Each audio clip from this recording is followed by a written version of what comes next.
Nobody asked me if I wanted to exist. Yeah, one day, boom, there you are. And you think to yourself, why am I here? Well, what do you think?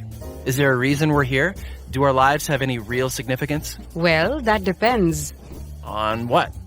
On whether or not God exists. Wait, hold on. Are you saying that my life has no significance because I don't believe in God? No, not at all. I'm saying that if God doesn't exist, it doesn't matter what you believe. Our lives would have no objective meaning, value, or purpose. Many atheists themselves recognize this. If atheism is true, life is absurd.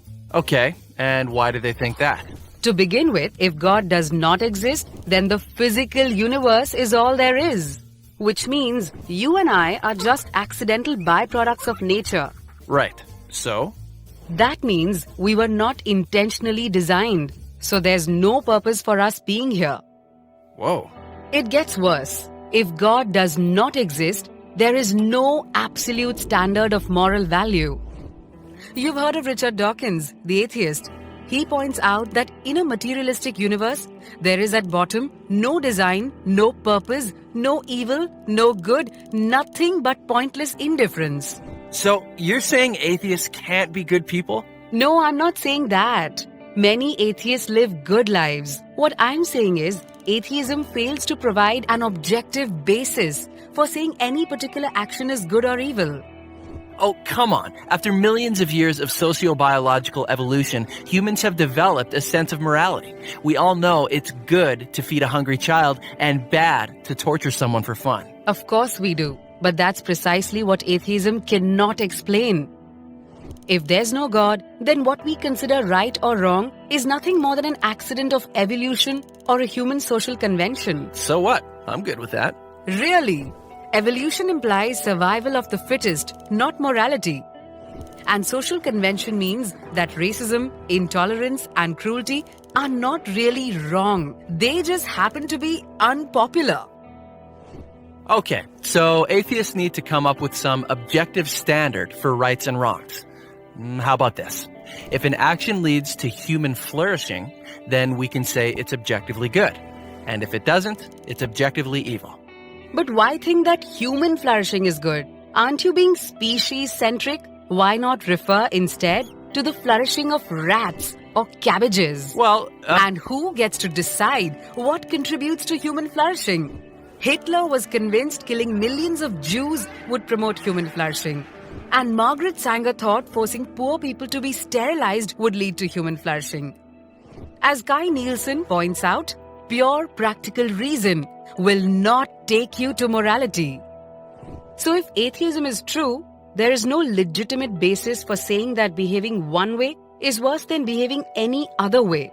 So it really doesn't matter how you live your life. Your day-to-day choices are meaningless. that's depressing. So if there's no God, what happens when you die? Well, nothing. You simply cease to exist. Right. So one person lives a kind, generous, thoughtful life. Another lives a horrible, violent, selfish life. It doesn't matter. In both cases, the outcome is the same: nothingness. So how can their life choices have any objective meaning?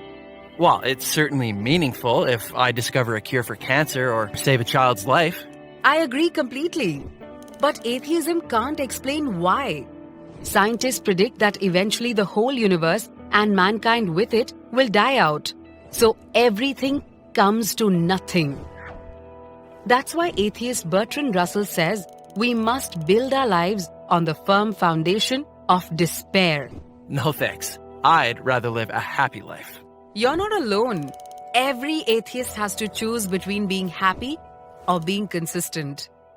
You can tell the whole world you're an atheist, but you can't really live like one. Okay, so you're a Christian. If your God did exist, how would that change anything? If Christianity is true, then each one of us is here for a reason. And life does not end at the grave. And God, He's the absolute standard of goodness. He knows you, He loves you, and He intentionally created you.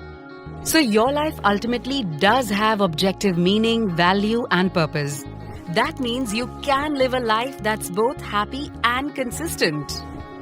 While that doesn't prove Christianity's true. Agreed. I'm simply pointing out that for Christians, living a life that is both happy and consistent is possible. For atheists, it's not. So what are you going to choose?